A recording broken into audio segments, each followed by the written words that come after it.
This is a Film Stories original podcast. We made this. Welcome to the Starlight Ballroom. Hey!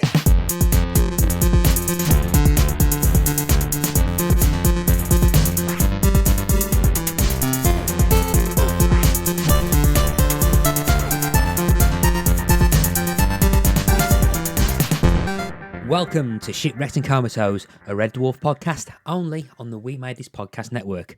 I am your host, Matt Latham, and as you probably guessed, or if you can read what's on your podcast app, this is a special, which makes Mark happy, and to make me happy, it's a Brittas Empire special. I am here with the world's most knowledgeable Red Dwarf fan ever, Mr. Tony Black. How you doing, Tony? I'm all right. Actually, I have been talking about Red Dwarf, which has caused a great deal of hilarity amongst the Shipwrecked and Comatose community. On my podcast, you have been watching my British sitcoms podcast. We've got a subscription tier called Extra Laughs, and on there we talked about the possible return of Red Dwarf. However, the caveat here is that I do that podcast with somebody who has actually worked on Red Dwarf, so he knows his stuff. I was just asking questions. I promise I wasn't actually talking about the show that I've never really properly fully seen. Yeah, I'm pretty sure at some point you will probably have to sit you down and force you to watch this show. So No, I will. No, in fact, that's part of what we talked about was that if it's going to be coming back again with another series or whatever, this is a perfect opportunity. Absolutely perfect opportunity. So once I know that that's coming, I'm going to go, right, this is it now. This is the time. At which point you'll probably never invite me back onto this podcast again, so it'll work out quite well, won't it? Well, to be fair, Tony, you've only got what, this episode and two more of your minimum commitment left to do. So we're getting really close to the end of Brittas now, which is amazing. I mean, and we're getting to series 5, and then there's two more series which are going to be a conversation, which we are, series 6 and 7, but. Don't get ahead of yourself. Yeah, but we're going to talk about that. But talking about ahead of ourselves, I've always made reference saying that there are some series that I'm really looking forward to, and I think I remember saying that I really felt Series 4 was probably one of its more consistent series. But then it kind of there's kind of like ideas that are slightly before its time in terms of structuring plots, in terms of serialization. There's some like character stuff. There's some very kind of ugly traps and the characterization of Brittas falls into. It never kind of knew what it wanted to do in terms of the relationship with Laura, and it just felt like the show was like 96% of what it could be. And then we get to Series 5, and Series 5 I think is the one I remember quite vividly watching when it first aired. Right. I can definitely remember this because this was in 1994, I believe. Yes. So the first episode of this aired on the 31st of October, and it pretty much went all the way until the last day aired on the 19th, and then we have a Christmas special, which I kind of want to talk. We'll talk about that separately. I am hoping you have watched the Christmas special. Is that the one where? Well, okay, spoilers ahead of time, just in case. All right, but is that the one where it's partly set in the future? Yeah, it's set in 2019. Well, the past for us. But yes, I have. Yeah, I didn't realise that was a Christmas special when I watched it. That's okay, right? Yeah. So because it's actually an 8-episode series, and then like the Christmas special that was aired later on. Okay. So we're on because a bit of our conversation is kind of very dependent on that, and if you hadn't watched it, shit. But thankfully you have done the homework. I have done all the homework. Yes. So Series 5, so it's, as I said, it's the one I've been looking forward to the most. It's the one I've got vivid memories of. It's the one that introduces Europe. It also is the one where it's the most serialized the show's ever been to this point, and I think actually probably one of its strongest series. Actually quite stronger than Series 4 in terms of plotting and how it balances out its cast, based on the discussions that we've had before. I must say, if anyone's listening to this for the first time, I think to save time, I don't want to repeat a lot of stuff that we've said. Listen to the first 4 first, because I think a lot of the stuff that we're talking about kind of builds on some of the frustrations we had with earlier shows. But overall, this is a series. This is a series of podcasts, Latham. You know, we should start from the very beginning, series 1. Exactly. Yes, but overall, I was kind of excited to look at this one, and for the most part, quite enjoyed it. What about yourself? What was your initial thoughts on this? I liked it. I think it got better as the season went along. Really, I think at the beginning, I don't know if it was particularly good at the start of series 5. It has a couple of slightly wobbly episodes, but then I think when you start getting into the middle to the later part, I think it probably turns around the point of the episode The Boss. And then I enjoyed the last 4 or 5 quite a bit, actually. So yeah, I don't know. I mean, is it as strong as the last series? I think probably it's on a par. I think simply for the fact that it actually does have real plot and character development, and I'm sure we will get into this, but it is essentially an ending. it is the conclusion of the show, basically. Yeah. There just happens to be another 15 episodes or whatever to come. On that basis, it's good, you know? Yeah, you messaged me, I think, after watching this, going, Latham, how the flipping heck do they have 2 more series after this? Yeah. Because they pretty much have their own Sleeping in Light, if to make a Babylon 5 comparison. They do. They do. Yeah, an episode of TV I've not actually seen, but know kind of what you mean.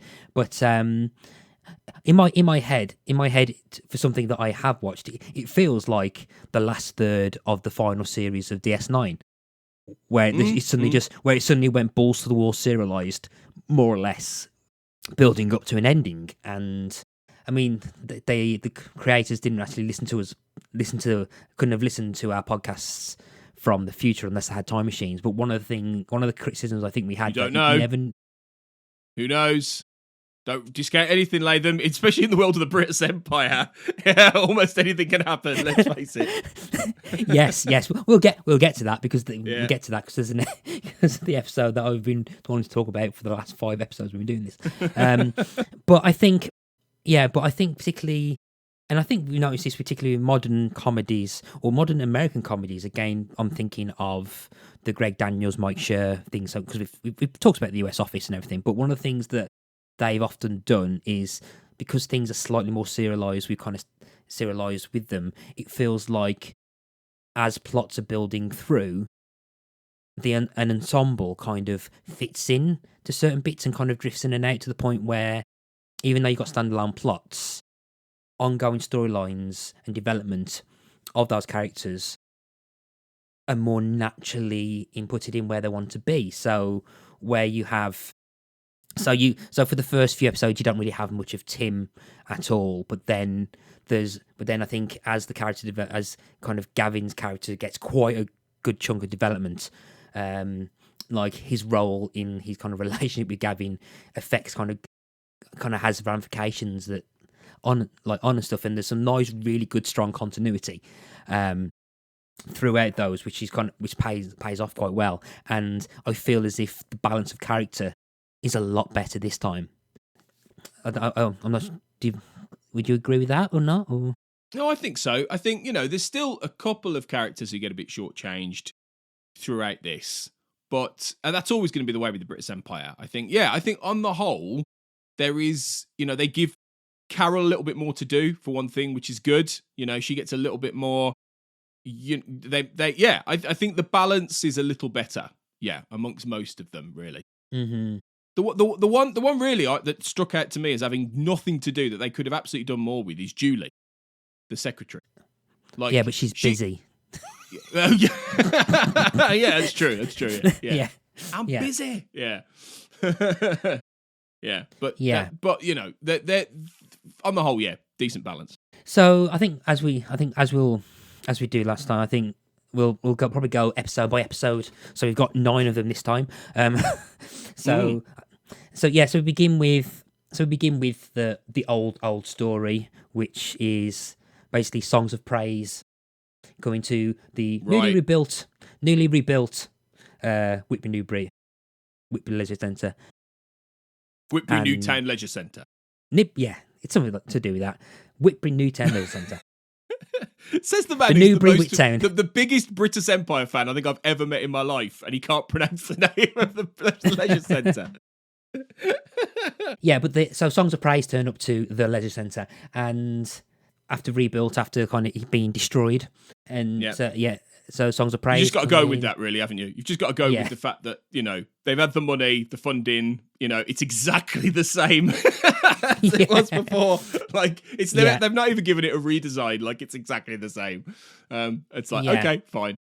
Yeah, Brittas seen as a hero for kind of rescuing those kids from the end of the last series. But then again, things go back to normal, where Brittas like gets really anal about what toilets people use. There's a rogue emu that flies off, and an ongoing kind of plot which involving Councillor Druggett about a job offer for the European Union in Brussels, which hasn't dated at all in 2023. No.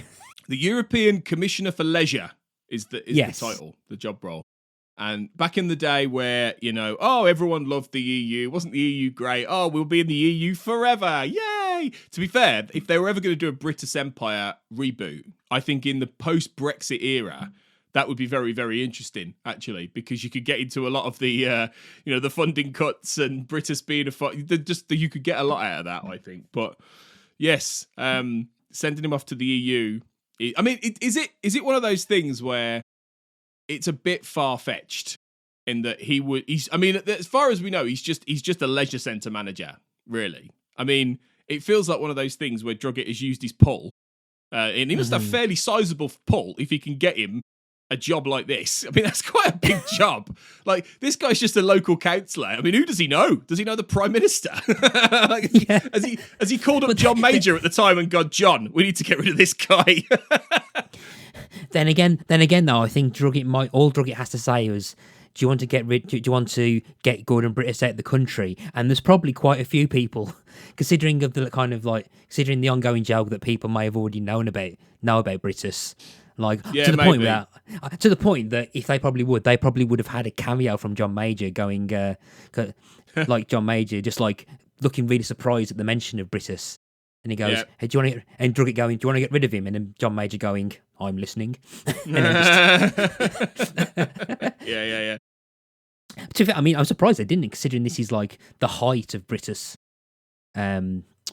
popularity. I think. Yeah, but it's true. They should have got Sebastian Coe back. That's what they should have done. Yeah, but then again, they got Pam Rhodes playing herself. They do. So I think it's. I mean, there's no episodes of this I hated or disliked. I found this one okay. I think there are, as I said, better episodes later on, but I think this kind of reminds you of the absurdity of the show. I mean, there's a bit. I mean, I think like the deliberately fake emu head. Yeah. So it's all very standard, you know, slightly zany sitcom stuff. But then, like you say, with that plot thread dangled in, it's okay. It's fine. It's all right. It's not the best episode of the series or the season. It's probably not the worst either. Mm-hmm. But but I think So as an introduction, I mean, there is the kind of I did really quite like the kind of gag of the emu dragging Brittas through literal shit, which I thought quite funny.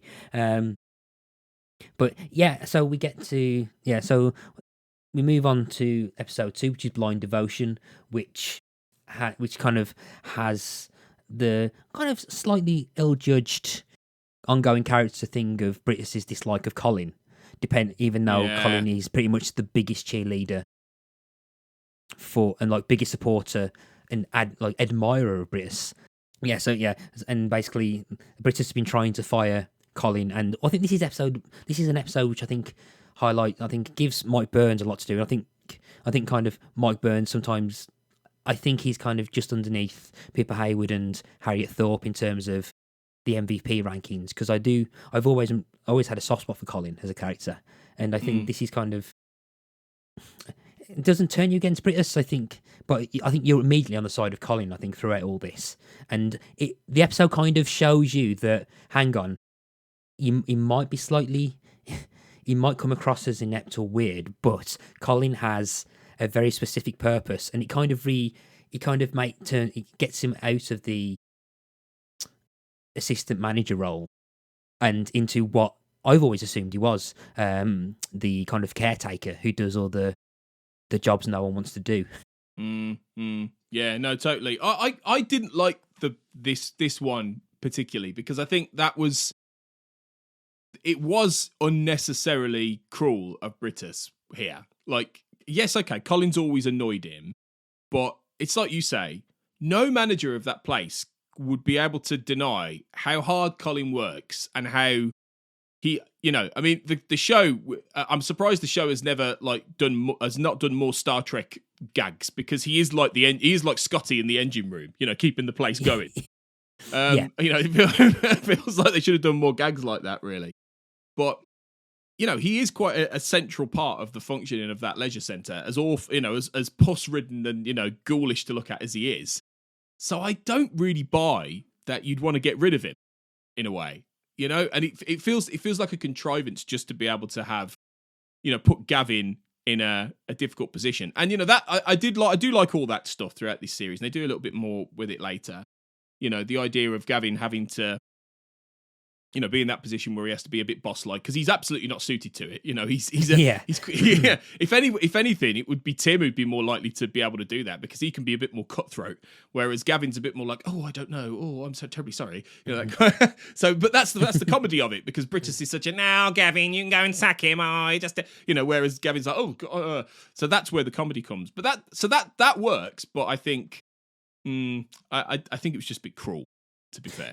Yeah, but I think it's like a very consistent trait of Brittas, though, that I think the more that the people that actually like him, I think he doesn't really have time for. He seems to be more into people that dislike him, and I think I think the only kind of exception to that is the very weird relationship he has with Laura.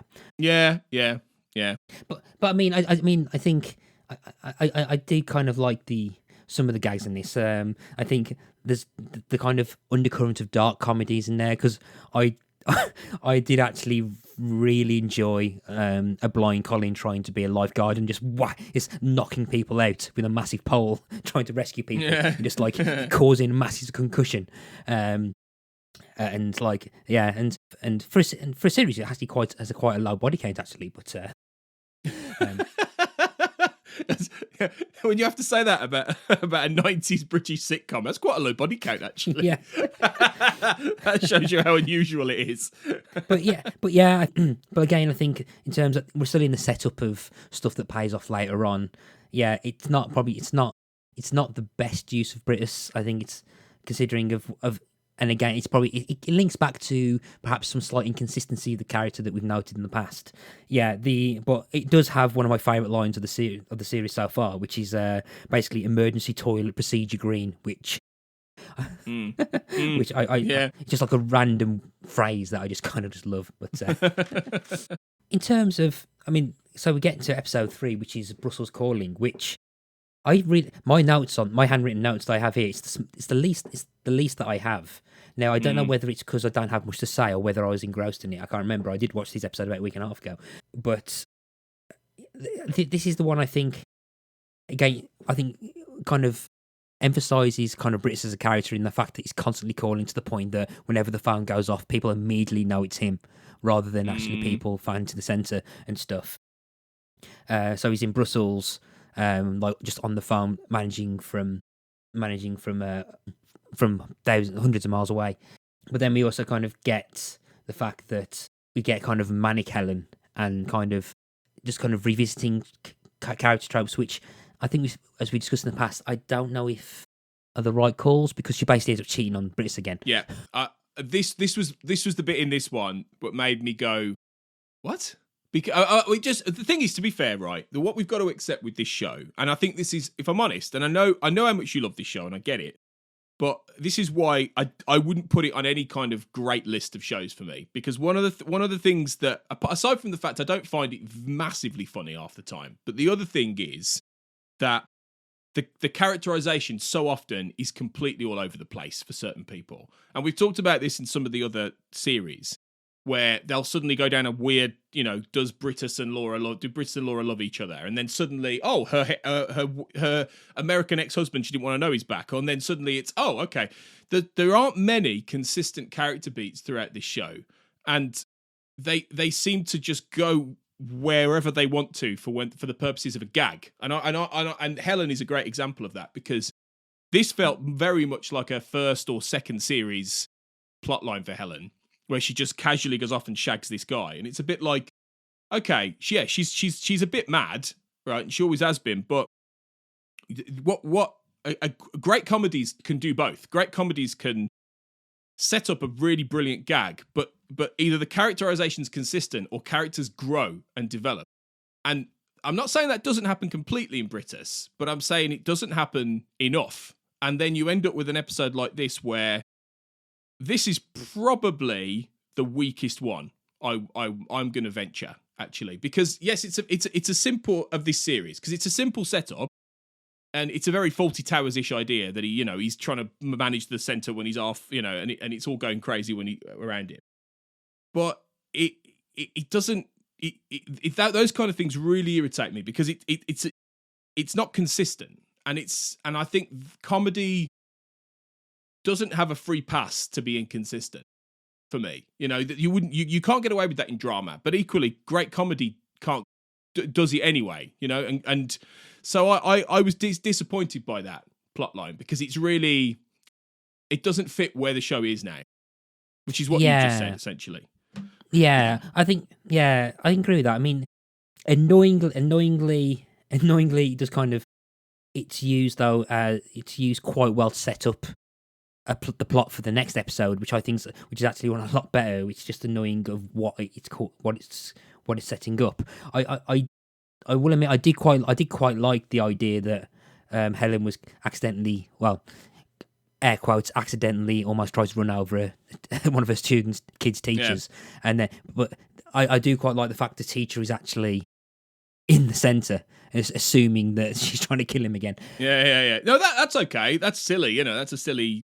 I ain't got a problem with that as such, but it's the other stuff. I completely, I agree with you on that bit. But I think if we move to The Lies Have It, which is episode 4, because that kind of good pun title, incidentally. Yeah, that's a good pun of a title, I think. Yeah, because basically the affair is pretty much like is basically the setup for a lot of the ongoing kind of jokes. And I really quite like this one. I think the kind of the growing the kind of the lie of Carol's birthday, of like not actually happening, but apparently is happening to try and cover up Helen's affair. I think I really appreciated that it built up. Again, might have been better off being something else, but rather than kind of Helen having an affair. But I really quite liked how different characters reacted in their own way. Like again, like sympathy for Colin, who goes like, "Oh, I wasn't invited to this." Yeah. Yeah. This fictional party. Yeah. That's all a good setup, actually. Actually having to invent something for the purpose.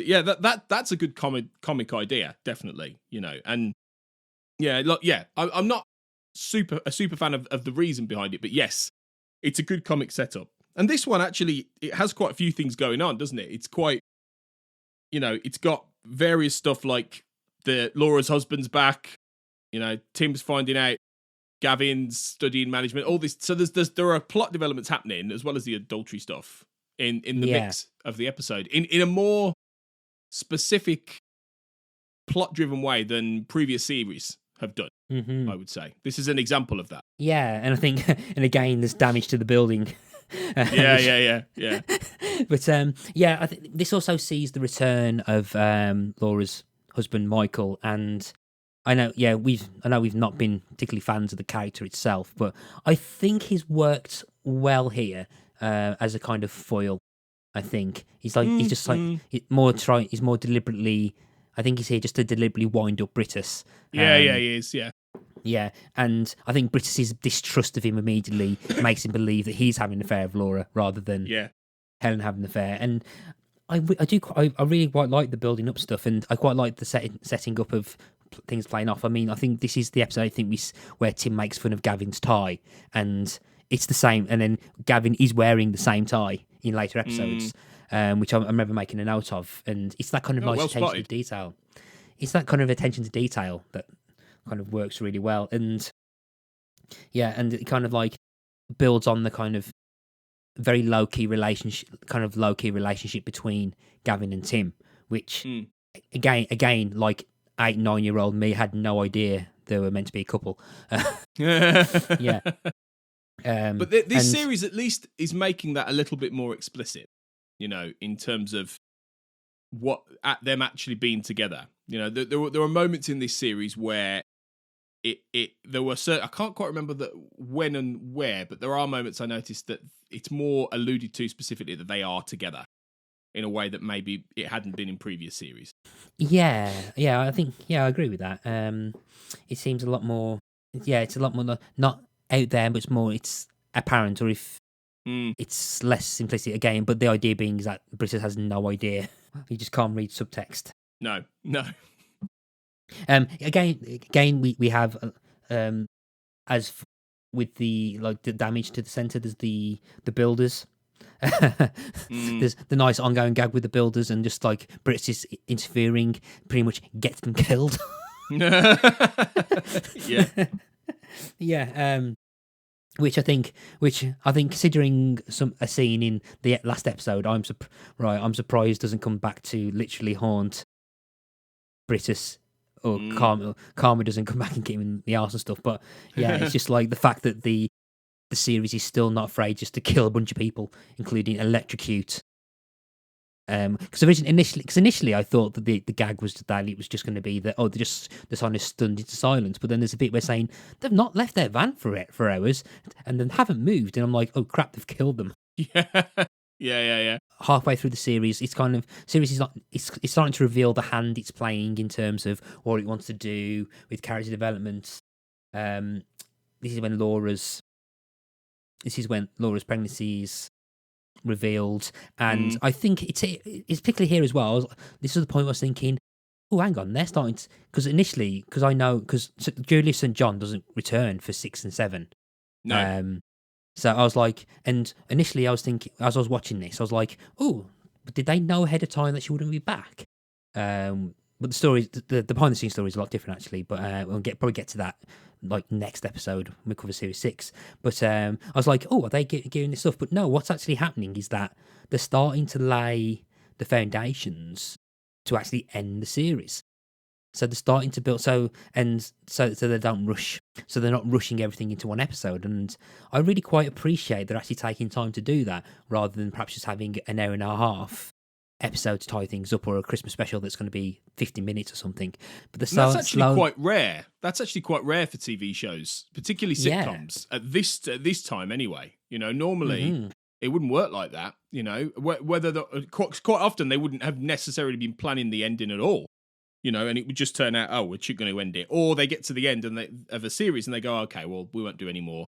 Sitcoms in the old days didn't operate in quite the same way unless it was very specifically planned. So, this level of serialization, it feels in many ways much more modern. It's not modern in terms of how it's necessarily made as such, but the idea is much more of a modern phenomenon, really.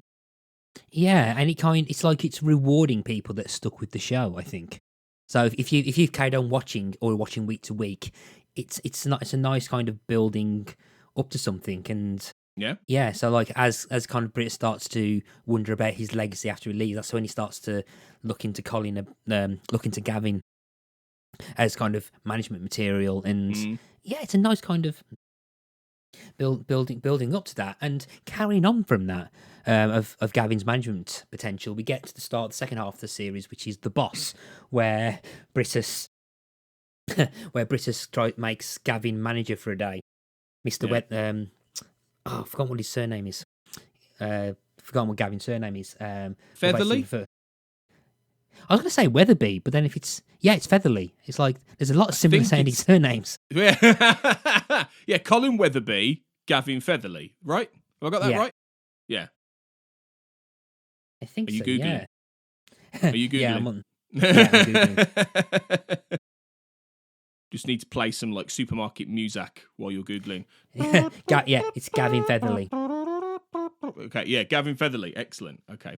Yeah, so it's Mr. Featherly, but and basically Brittas being the employee and basically backseat driving or kind of like emotionally manipulating Gavin to the point where I was surprised Gavin just doesn't punch Brittas by the end of the episode. But I think you said earlier that you felt like the series took a slight upswing after this episode. So was it this one? Did you quite like this one? I did. I think this is one of the better ones of the season. Actually, I think it's a simple premise. You know that he's putting Gavin in charge, and you know it's a test in order to see. But he's basically following him around, going, "Oh, Gavin, you should do it this way. Oh no, don't." You know, that's funny. Like in that, you know, he's throwing him in these situations, which is consistently good.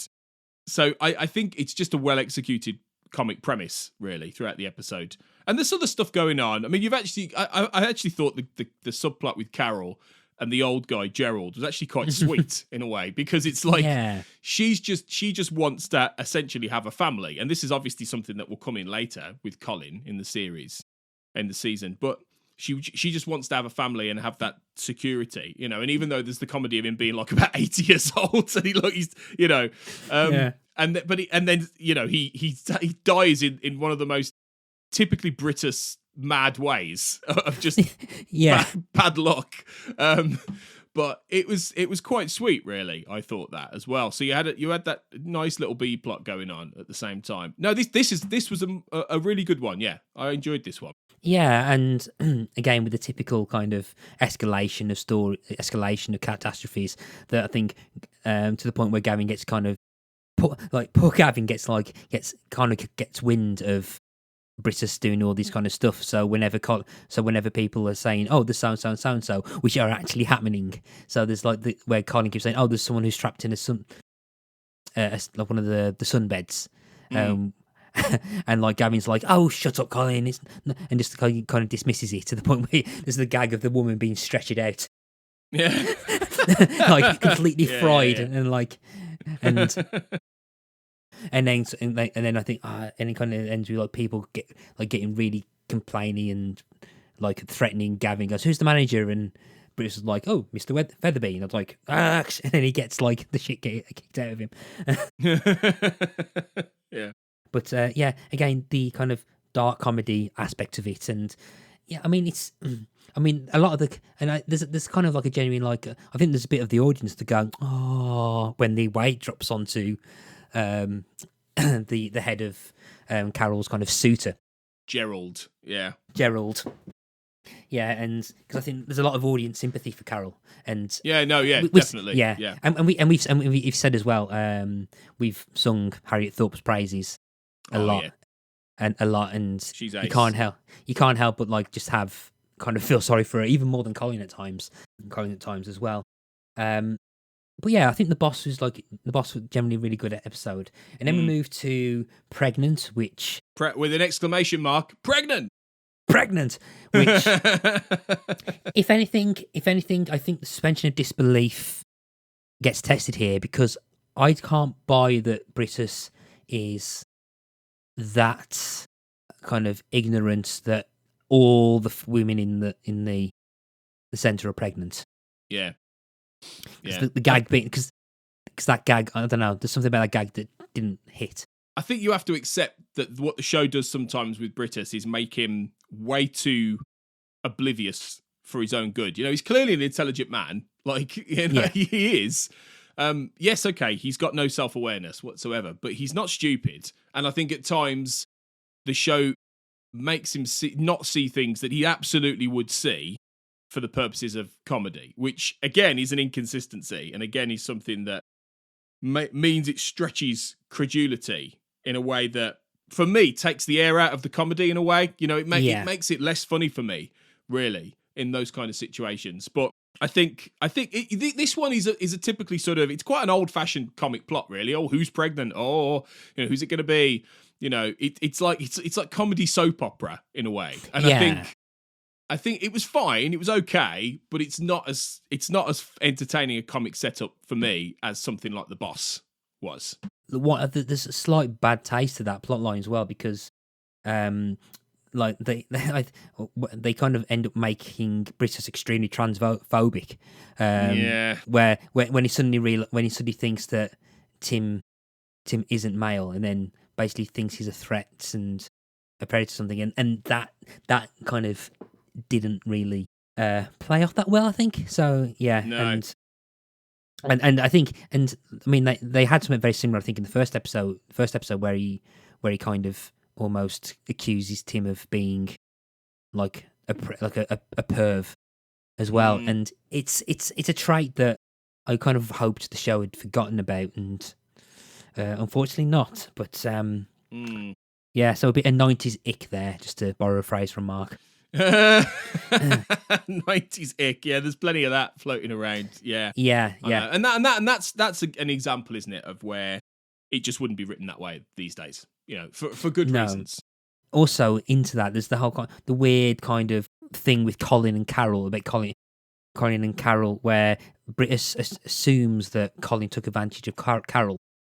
There's that, which is very very weird. So like, there's a very weird kind of like, I don't know what the term is. Is rape the right word? I don't know. Well, maybe. Yeah. I mean, I think probably, yeah. Yeah, and it's not. Yeah, it's I didn't really want to get too serious about it, but it's a very strange kind of story direction to go. But again, it's something that kind of the show's kind of been ill-advised decision to do something very similar in the past with the Carol and Helen mix up in series 2 over the twins. Yeah. As well. But the thing is though, and we've talked about this before, but these plot lines, they weren't looked at in the same way back then, and it doesn't, I know it's not that long ago necessarily, but it's long enough that, acceptance of these kind of jokes has changed hugely in the last 10, 15, 20 years. And so when you look back on this, the darker aspects of these kind of jokes about women being exploited are really clear now, in a way that in the old days, back then, the 90s, but they are now, they are the old days. Back then, people just didn't look at it like that. That's the honest truth. A lot of people, some would have done, but a lot of people just didn't look at it like that, and people didn't have that awareness themselves to actually think, oh shit, this is not nice, what it's kind of suggesting underneath. So, but we've said this before, and it's an ongoing debate, but if we stopped laughing at every comedy that had these issues, we'd never watch anything before about 2010. do you know what I mean? So you have to sort of separate the age and the time and that stuff, I think. Yeah, so I think so that's kind of like again, I don't think it's not a series of the Brittas Empire where something like has aged quite badly, I think. So it's that this is the episode that happens, and it's kind of weird, and it's like a bit of a shame as well, because it kind of leads to kind of like a really quite sweet scene between Carol and Colin, where they kind of like have this really awkward conversation where they think that she's pregnant with his children, and he's there, and he's trying to be an honest man, and it's like, and again, I think it's the naivety of Colin, where he's not aware that he's done what he's not actually done, but it's that's but then that's a callback to, I think, earlier in the series where he had waste in his garden, and it's just causing kind of like hallucinations, because I think that's what blinded him in the second episode. But then we gear on to the final 2 episodes, and this is where the kind of the DS9-esque serialization really kicks in. I know I talked about Star Trek jokes, but like, you're really hammering this one home. The comparisons to DS9. I never thought I'd hear Brittas being compared to Deep Space Nine. That's very good. Drug It is Garak, I think. No, Drugget is Dove. No, actually, Garrett is no Drugget is He's Ducat. Yeah. This will mean nothing to most people listening to this. Go and watch Star Trek Deep Space Nine, everyone. It's a good idea anyway, because it's a great show. Actually, I like to. I'm going to assume that there's a lot of crossover between Star Trek and Red Dwarf listeners. I think. I hope. You'd hope so, wouldn't you? Yeah. Oh yeah, I forgot this was a Red Dwarf podcast. Yes, that I actually had. I genuinely had forgotten that then. So yes, that's a good point. Yeah, they will like science fiction. Yeah. Did you think you was on You Have Been Watching? I did. Mainly because we then air them on You Have Been Watching a bit later. So I think I did. I think I'd forgotten. Sorry, Rob. Rob, my co-host Rob, because I should have remembered that. Never mind. You can't get the guess. So UXB is episode 7, where there's an unexploded bomb. Brit's about to leave to Brussels. Carol, Julie, and Linda have chances of happiness. There's pregnancies. There are plans to America. There's the chance. There's promotion opportunities, and of course, Brittas gets cold feet about it, which threatens to derail everything. So what do you think of this one? No, I thought this was okay. This one, yeah, I thought it's obviously then building up towards the end. But no, I thought it was okay. I don't think I liked it as much as The Boss, but I think it's a good one. I think it. I liked the very opening moments where you see bombers in the war, going. I thought that was fun. I know they don't do much with that, but it's it's that little level of ingenuity in the writing, and that they're actually trying to think a little bit. How do we enter a story? That that I don't know if you've watched. Have you watched The Detectorists? I haven't yet. No, that's on my list to do. No, The Detectorists uses that quite a few times, where they'll either open or close episodes or series of the backstory to things that they find in that show. So yeah, I mean, it's only until you brought that up I was like, oh yeah, I wonder if it probably wasn't, but there's a very nice contrast or similarity in that style where you kind of open up of the origin of something that's found later on, which I think gives it a nice kind of epic feel, and also gives the Centre another chance to oh crap, something's going to destroy the Centre again. Yeah, exactly, yeah, and a lot of comedies at this time, they did do a lot of leaning back to the Second World War. I mean, your DS9 metaphors, comparison is good here, because that was all about the Second World War. That show that was obsessed with the Second World War, and this is a lot of comedies in this era did things like unexploded bombs or something about old war people or whatever. It was very much in the 90s in that consciousness of people. Looking back to the Second World War, so this makes sense as a plot line, an unexploded bomb. But then I think I kind of wish it had done more with that in a way, because there's a lot of stuff going on here. You've got the stuff with Carol and the guy from social services, finally turning up. I mean, blimey, he should have been here years ago. Jesus Christ. Yeah. You've got preparations for Julie's wedding. You've got all stuff going on. You've got Helen. I did like the gag where Helen is determined not to go to Brussels until she finds out how much Gordon's going to get paid. And then she's like, oh, okay. That's good. That's more in keeping with the Helen that I think should be characterized in that way. Yeah. Slightly mercurial character. She loves him, but she's a bit crafty and mercurial. That's the Helen I'd rather see than the one who's shagging someone randomly. But no, I kind of wish it had focused on the bomb a bit more, really, and done more with that than it does. Do you know what I mean? Yeah, I think, interestingly enough, and again, I can probably only speak to people who have rewatched it. The bomb plot line, I think, works if you're like me, having very vivid memories of the next episode. To the point, well, yeah, because the next episode is the episode I remember the most for decades, for reasons you can probably expect. Yeah, and, yeah. But I couldn't remember exactly how things happened in that episode, and I thought they were setting that up in this one. So I was watching it going, oh, okay. I didn't really, because my memory of the show is that I often thought that I thought that the cliffhanger. I thought there was a cliffhanger where there wasn't one, and I couldn't fully remember which episode was what. So I thought, oh, are they setting up are they setting up what I think they're setting up in this one? So what happens in the next episode is due to the bomb and stuff, and there's a nice kind of fake out, like a fake out of the whole thing, where you're thinking the bomb's going to set something off that happens later on, but it doesn't. So again, that just might be me getting more entertainment from that, from a rewatch. No, I can see that. I can see the logic there.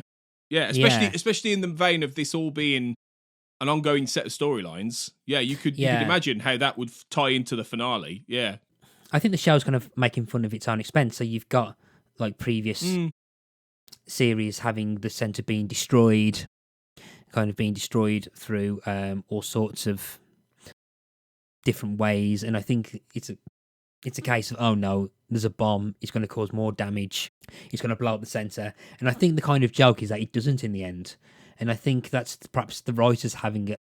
It might just be a joke for the writers laughing at themselves more than anything, but I quite liked the idea that it kind of twisted on its head what the show's kind of done in the past, where it's like, oh no, they've got to rebuild the centre again. But then again, I can see that. But then again, they end up doing it in the next episode anyway.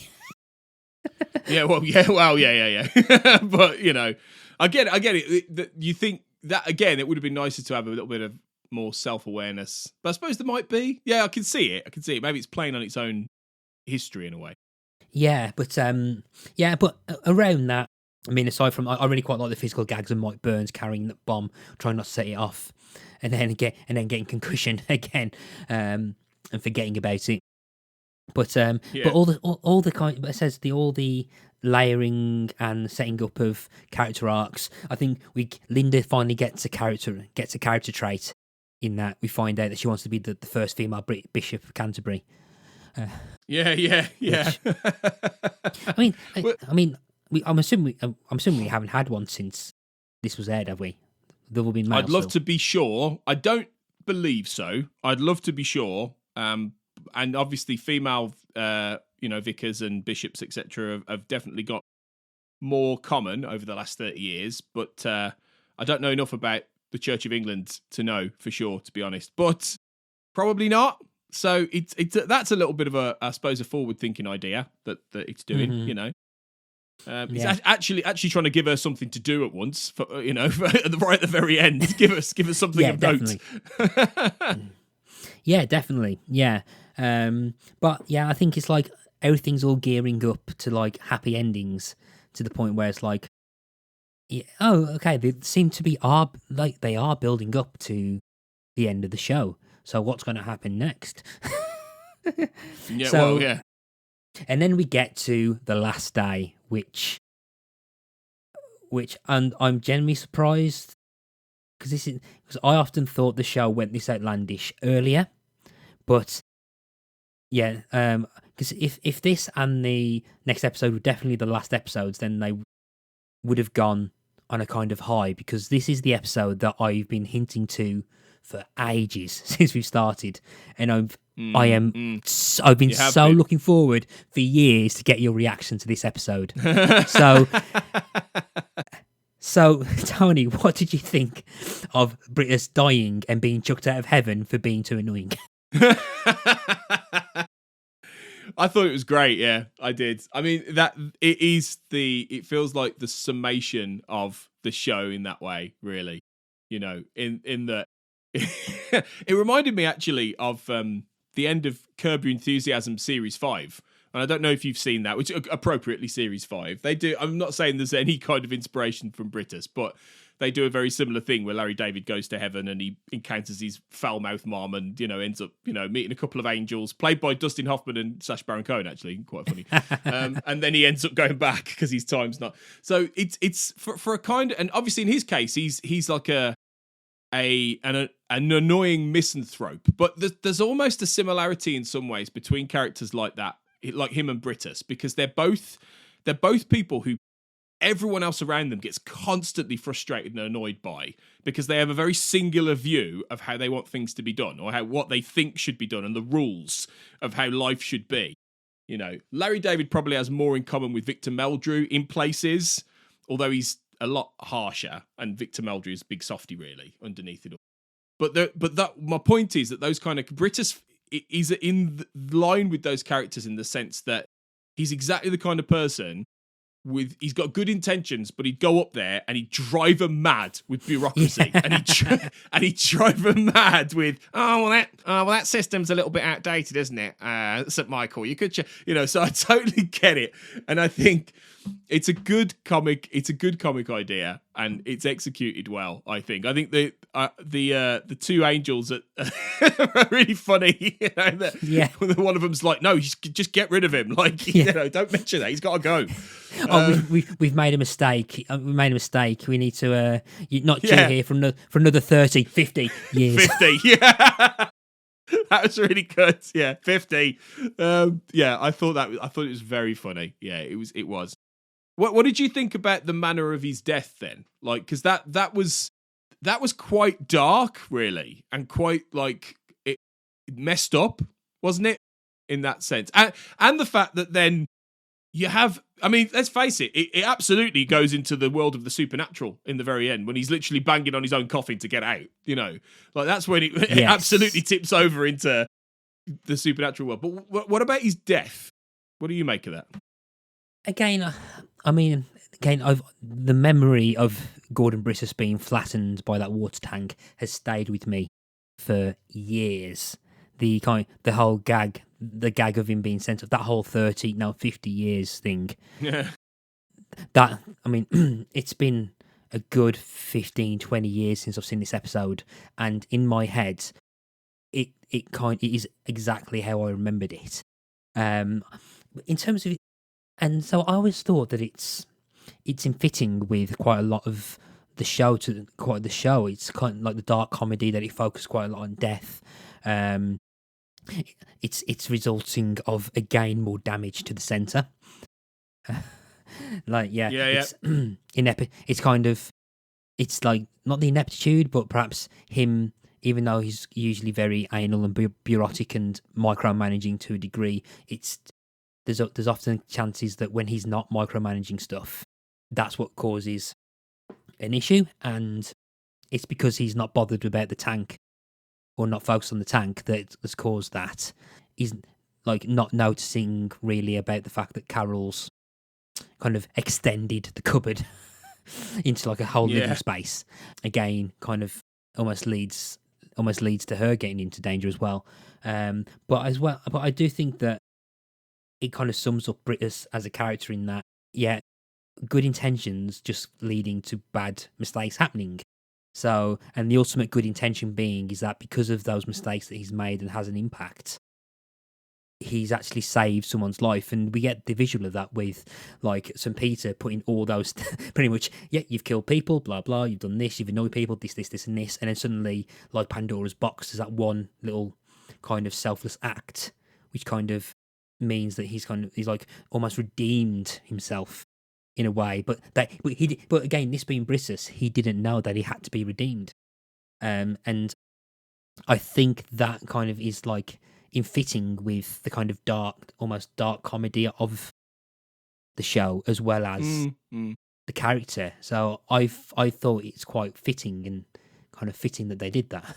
I don't know how many other shows could really get away with this and what happens with Brittas here. I mean, I know they bring him back ultimately, but the next show that really kills off its main character is One Foot in the Grave, to mention Victor Meldrew again, which happens about 5 years after this, 5 or 6 years after.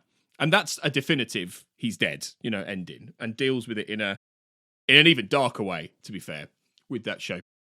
And that's a different style of doing it, but very few shows would kill off a main character, in a comedy series. But I think when you've got a character like Brittas, who is larger than life in a way where so often he infuriates people, it's a different kind of larger than life to someone like Del Boy in Only Fools and Horses. You wouldn't kill off Del Boy because he's beloved, I mean, he's a lovable idiot, you wouldn't kill off. Brittas isn't a lovable idiot. He's funny, and I don't subscribe to the idea that he's an idiot at all. I really don't think that. He's fastidious and he's bureaucratic and all these things, but he means well, in what he does. And so I think to actually give him, with Victor Meldrew, he gets a tragic death, really. And in the vein of that show, it underscores what One Foot in the Grave was all about, which was that the world around Victor Meldrew is shit and people are shit constantly. And he's so annoyed by the fact people are shit. That's what makes him grumpy. Whereas in Brittas Empire, I suppose it is quite a fitting idea that he would go down with the ship, and that he would die trying to save other people. He is that analogy of it being him being a captain, him being Captain Kirk. If you've got like Colin as Scotty in the engine room, he goes down with the ship essentially here, and he saves, in this case, Carol in a little Carol in that little car. Yeah, so funny. So I think it works, oddly enough, But I think equally, you wouldn't have been able to do Victor Meldrew going up to heaven and having a grumpy thing and then getting sent back. You wouldn't be able to do it in that show because it's a different tempo. Whereas with Brittas, it's always been hyper real. So I can buy the idea that it wouldn't stick and that he'd come back, and that you can just accept the fact that a man came back to life, Yeah. And you never, which would actually be like world-renowned breaking news in the real world, that a man got out of his coffin and came back to life. But in the world of Brittas, it just is. And I can accept that. And I think it's like gradually seeing where higher up on the chain Brittas can annoy people. So like, God, to the point that pretty high. he annoys the afterlife, and as a potential ending to the show, I think that kind of works quite well, and which leads to the kind of Christmas, like the kind of epilogue that we'll get. So was this? Can I ask a question? Was this the ending, or did they always plan to do the Christmas special, which was that ending? Do you know? I can't get a definite answer from this. All I know is that because the writers changed from 6 and 7, so it's not the original writing team. Okay.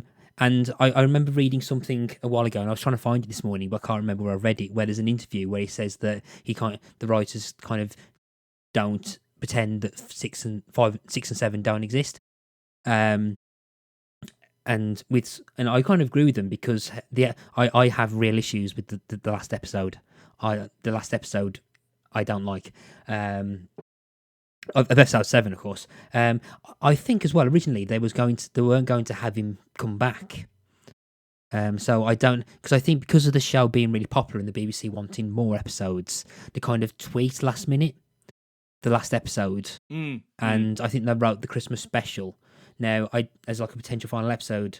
It's a good 18 months, I think, till series 6. So I can't. If anyone. So I've tried to look for this, and I can't get a full definitive answer on this. If people are listening that can probably direct me to kind of more conclusive stories on this. The only thing I do know is that I'm pretty sure that this is the last time, I think, the writers. I think this is the last ones that Andrew Norris and Richard Fagan write. That's interesting. So, yeah, because I think it does lead to a good ending. If they went with the he stays dead thing, I don't know how we're going to get the Christmas special, but the Christmas special I think kind of works as a nice kind of epilogue to this, which is called In the Beginning. It was aired on the 27th, so it was just after Christmas. So it was 27th the same year. So it was only a couple of weeks after this. So it's set in 2019, where we see Laura living in Chicago with her son. Linda's a vicar. Gavin is running as an MP. He's still with Tim. And then they all kind of meet at this like fancy place to see Gordon Brittas, who's like ended up going to Europe. He's like Sir Gordon and Lady Brittas now, aren't they? Yes. So yes. He's presumably become like a major European commissioner figure who's like high in the British government or something like this. Yeah, but then he's kind of him and Helen are seemingly happy. Helen seems to be a lot better, and well, she's rich. Yeah, she's going to be fine. Yeah, Carol's on Broadway as a singer. as like a singer. She's a dame as well, isn't dame, she now? yeah. Dame She's a Carol dame. Parkinson. Yeah, yeah. And we then get flashbacks to the early weeks of the centre of 1989 when there was all snowed in. Continuity, there's plenty of continuity issues aside, because I'm pretty sure none of them could stand Brittas at that point. Well, And also was Julie wasn't there, was she? Yeah, because it's Angie. it was the original. Yeah, so was Angie. that was the first thing that came into my mind. Well, Julie didn't work there. Like, where's the other woman? But exactly, yeah. nobody would have remembered her, would they? By that point, none of the audience would have really been paying that much. This is the thing. Right? Okay. Nowadays, she would have been brought back for this. That character would have been in there.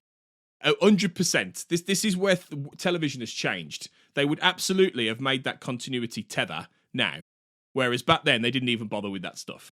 Yeah, to be fair, it's been like about 5 years. I'm pretty sure people would have forgotten or not have watched the first series and forgotten Angie existed. I agree, and it's not a big deal. It doesn't make any difference. Like, and you're better off with having Judy there because she's a way better character and a way better actor. But the point being that if you want continuity properly done, then she should have been in there. But there you go. Yeah, very much. But yeah, so we just kind of get this kind of nice story where Brittas is trying to control the staff, and they kind of learn a bit about each other and stuff, which is kind of nice. But then kind of clashes with how they feel about Brittas for like the 5 years after, because they all seem to want to meet up because of this thing. So like the 30th anniversary of them stuck in the centre and stuff. Which, I mean, if anything, it's Tim being there that throws me. Tim will probably just not want to go. I didn't buy that at all, really. I mean, I understand it as a reason to get them together in the future, but I didn't. I was like, no, I don't buy the idea that they all meet up. If you're going to go with the fact as well that Laura goes back to America, right, at the end of series 5, and she's not in series 6 and 7. I'm guessing it's because Julia St. John didn't want to come back, but presumably also you can go with it in the mindset that she goes off to America with that guy, she has a baby, she raises that boy or those kids, whatever, right? So I can appreciate why she wouldn't be back, right, in the 6th and 7th series. But is she really flying over from America every year to come and do this for the next 20 odd years? Yeah. Also, how does her son, who is well into his 20s, presumably by this point, how does he not know any of this? Like, how? Because he's asking her, she's telling him the story of how, and he's like, mate, your mum's been doing this every year on New Year's Eve since you were a kid. How do you not know about this? So there's lots of things where I'm a bit like, no, I don't buy it. I don't buy it at all, I'm afraid. Yeah, I don't really kind of buy that at all. But I think thematically, but the joke, but the joke isn't about that, is it? The joke is that it's all about seeing them in that future environment, isn't it? And seeing how they've changed, basically. So yeah, and I think thematically as well, it's kind of a nice kind of topping to the character. So like they're all saying that again, he gets things wrong, but he's always got good intentions. And I think the story that's being told is that Brittas is trying to get people through a kind of hardship and doing a really bad job, but it's like an F for attainment, but A+ for effort. Well, it ends on a really hopeful, positive note, really, doesn't it? I mean, it ends with them all toasting Brittas. You know? And if you class that as the ending, which I think for many people, and including the writers, that's the ending, you know. Mm-hmm. And you've got these other two, maybe slightly non-canonical series tacked onto the end, then it ends on that very rousing, hopeful note that, you know, they've all been really successful. I mean, and that's the other thing. You've got to really, that's a big thing to swallow, you know. I can understand Laura having loads of money and being super successful because she's married a billionaire or whatever he is. But Colin owning a Scottish castle, Carol being a dame of the theatre, like... You know, I maybe Jill is Archbishop of Canterbury, maybe at a push because she's gone through the training and she's, you know, but I'm a bit like, how are all these other people, like, who were living and working in a shitty little leisure centre in the middle of, you know, like, how are they now this rich and successful? I was a bit like, well, I get that maybe the idea of Brittas is that he was trying to condition them to be better versions of themselves and be successful, but I'm a bit like, I mean, it's only been 20 odd years. I don't know if that would really have happened. That was the bit where I was a bit like, okay, I'm enjoying the fun of it, where they're all in these different places and that's quite fun, and that's the sleeping in light analogy with Babylon 5. That's something sci-fi fans listening, you might know the connection there in terms of it being the far future and they're all in different places. But I don't know. I thought as a message, it's a nice one, but I don't really believe that they'd all have done this well. But you believe that a man can go to heaven and get thrown out for being really anal and bureaucratic. Yeah, completely. Yeah. But people being fair rich. point. But people getting rich for being rich working in a leisure centre in 2019. That's my limit. What did you think of how they portrayed 2019 as well? Like, they tried to do a little bit of a futuristic car, don't they? A little bit, which is quite fun. The car computer thing is something I've always remembered. And I was like, the car computer says we're there in ages. I'm like, actually, that bit's aged quite well because I constantly use Google Maps. Yeah. It's the equivalent, isn't it, of Google Maps and SatNav. But they've always got all those, in those kind of things, all the cars have got slightly futuristic sounds in a way ours don't. It's always that kind of thing going on, whereas ours just sound like normal cars, really, for the most part. Unless you've got a hybrid, maybe, and it's a bit more like that. But yeah, I like it, though. I do like it. I don't think it's as good as the last episode, this one. I think it's fun, and I think it's a decent conclusion, but I think I prefer... And I think it's probably a better conclusion than the last day. I think it ending with him knocking on the coffin or whatever, or not coming back from heaven. I think I like this ending a little bit more, actually. But yeah, I think I like the last episode a little bit more as a comic construct. Yeah, but I think it kind of leaves the show with a kind of nice closer. Nothing too extravagant. We probably not. Apart from the whole dying and stuff, but yeah, I think... No, I see what you mean, though. I see what you mean. Yeah, and I think it's a kind of like nice closer for the series. And then in February 1996, we get the start of 2 more, which I don't have much memory of 6 and 7, if I remember, even though I do remember watching them. I do remember episodes where there isn't Laura.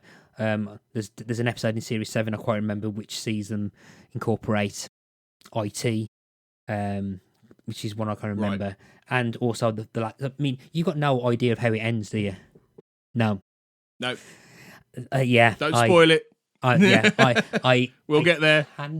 I cannot wait to talk about the last episode of this show. Because I think we're going to be referencing these 2 episodes again when we talk about it. Okay. Interesting. Okay. Yeah. So I'm very curious. Yeah. So I'm quite looking forward to hearing your reaction to that. So at some point, so it'll probably be early next year, I think, when we cover Series 7, because you'll probably have another one of these late in the year. But then, and then perhaps Series 7. Oh, I cannot wait. I cannot wait. Me neither, actually. Yeah, I'm curious. I'm very curious because it's one of those things. I want, and I don't want you to answer this now. But what I'm going to put out there is I want to see whether or not the show jumps the shark a little bit at this point, and I want to see if it's gone past, if it's at a point now where other writers have come in and the BBC presumably have gone back and said it's a good hit, it's a big hit, it's done, it's doing well. We want more series. Like they're all popular characters, etc. And because this is quite unusual to end a show like this, and very clearly end a show like this, and then suddenly within 18 months it's back again. In a dramatic, creative level, that's quite weird, actually. So I'm very curious to see whether or not it just goes completely into territory where we'll be going, what on earth is this? Or whether it's actually funny. It's actually funnier as a construct. I'm very curious. You know the answer. I don't. Don't tell me. Okay. You've been listening to. Don't tell me. Don't tell me anything. I know you want to. Yeah. Don't tell me. Okay. So that was the Series 5 coverage of the Brittas Empire. You have been listening to Shipwrecked Comatose. I have been your host, Matt Latham, and the guest has been Tony. Tony, if people want to find you and your multitude of different things, where can they find you? Well, I'd say thank you again, by the way, for having me on. And I would say the best place to get me is best place to go is my link tree. Okay, so if you go to linktr.ee/AJ Black Writer, you'll find links then to everything I'm doing, all my Twitter, my Facebook pages, my books, my website, etc. All the writing I'm doing, blah blah blah. It's all on there. So that's the best place to get me, really. Yeah, and if you want to follow me under Pick a Disc on Twitter or Instagram. And I'm not going to go through all the other stuff that involved in. I'm pretty sure people listening to this podcast, if you've listened to previous episodes, you're probably sick to us mentioning we have other podcasts. So I'm not going to go. I'm not going to go too much into detail apart from that. If you know, you know. So that's very sinister. If you know, you know. You know. Like... If you know, you know. You know. Indeed. So that's the end of Series 5. We've reached the end of an era. This is very much like reaching the end of Series 6 of Red Dwarf. It's going to be interesting to see what happens next. And I'm really looking forward to it. No spoilers. Shipwrecked Comatose isn't the only show that you find on We Made This. In a moment, you'll probably hear a little trailer. Well, actually, no, you will hear a trailer because I can feel Tony staring daggers at me straight away. Feel free to follow the We Made This network. Feel free to check out You Have Been Watching, because if you're a fan of the Brittas Empire or Red Dwarf, you might be a fan of British sitcoms. So go and please follow that. And I look forward to perhaps later on. I'm not sure when yet, but definitely Tony will be back to talk about Series 6. Until then...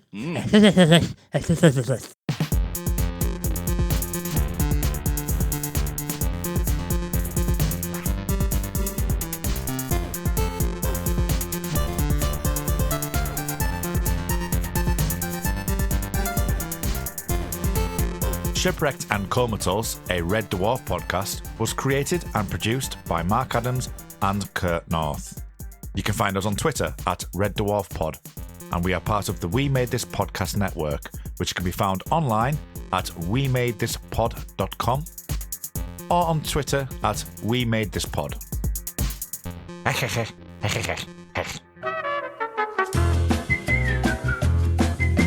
Hello everyone, this is Tony Black, co-host and producer of You Have Been Watching, a podcast all about British sitcoms. Myself and co-host Robert Turnbull take you on a range of Britcom subjects and shows in our discussions, including greats such as Fawlty Towers. Basil, in the same way as David Brent and Alan Partridge and Victor Meldrew, Basil works best when he is actually dealing with arseholes. Lesser known curios such as 15 Stories High. There are all these kind of like gag setups being put in place in that episode, and then the sort of the end like minute or so is basically the payoff to all of these gags, and it's very, very sitcom-y. And even top 10s such as sitcom theme tunes. If we have to put composers of theme tunes in context for British sitcoms, I think Ronnie Hazelhurst he's possibly the John Williams of... I was just going to say, he is the John Williams of I think he is. British sitcom. We're available on all podcast platforms and on social media at YHB Watching Pod on Twitter and Facebook. So please subscribe, get in touch, and come and have a laugh with us.